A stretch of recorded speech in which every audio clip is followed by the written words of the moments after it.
Est-ce que ce type de soirée, c'est bientôt du passé?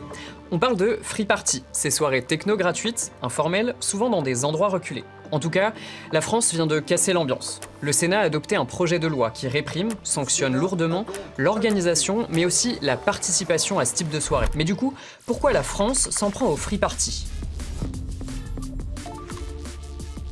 Si je vous dis free party, vous avez peut-être vu passer celle-ci. Près de Bourges, sur un terrain militaire, il y avait des milliers de personnes rassemblées début mai. Ça avait fait polémique parce que cette fête était illégale et sur un site où des munitions non explosées ont été retrouvées.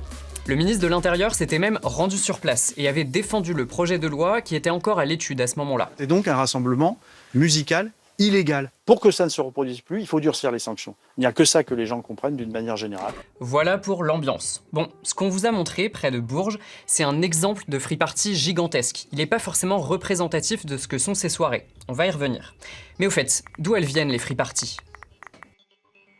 Déjà, ça ressemble à ça, de la musique techno à fond dans un champ ou un lieu isolé, le plus souvent au milieu de la nuit. Pourquoi free? Parce que c'est gratuit, au contraire des raves où il faut s'inscrire et payer. La free party se veut aussi ouverte à tous et à toutes, quelle que soit l'origine, la couleur de peau ou le genre. Tout le monde peut s'amuser, quoi.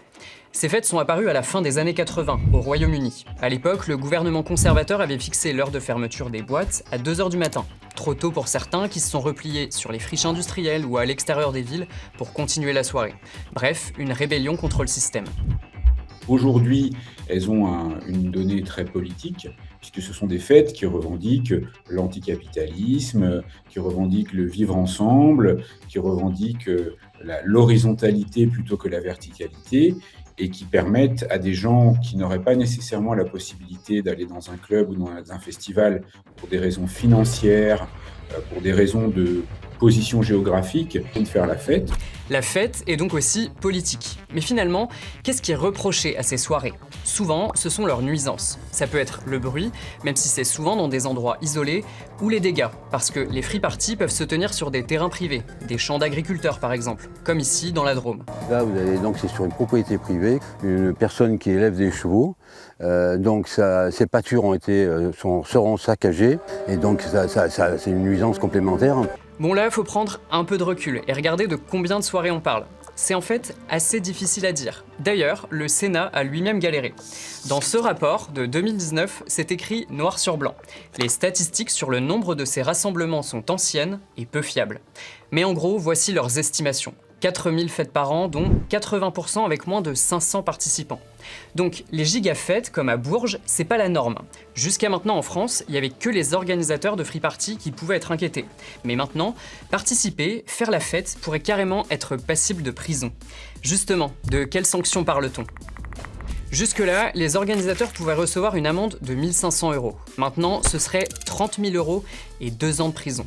Ce qui est nouveau, c'est que participer aussi pourrait devenir un délit, passible de 1500 € à 7500 € d'amende, et même 6 mois de prison. Et le seuil à partir duquel il faut déclarer la soirée en préfecture passerait aussi de 500 à 250 personnes, donc concernerait beaucoup plus de soirées. Concrètement, le but, c'est de faire peur, de dissuader les gens d'organiser et de participer à ce type de soirée. Même ce soir, alors que la loi n'est pas encore passée, on était tous inquiets de est-ce qu'on est sûr qu'il n'y aura pas déjà la police? Est-ce qu'on est sûr de qu'est-ce qui va se passer? Enfin, bien sûr, je pense que ça m'empêchera d'aller au free. Ce projet de loi, pour être effectif, il doit encore être adopté par les députés. Mais les amateurs de free party, ils ont bien conscience que ça pourrait arriver, et ça assez vite. Mais du coup, est-ce que ça signe la fin des free parties? C'est assez difficile à dire. Ailleurs en Europe, le gouvernement italien d'extrême droite a aussi largement criminalisé l'organisation et la participation aux free party. D'ailleurs, la France s'est inspirée de cette législation. Là-bas, les amendes peuvent aller jusqu'à 10 000 €. De là à dire qu'elles ont disparu, pas forcément. En tout cas, en France, ces mesures pourraient avoir des effets pervers, selon ce défenseur de la techno.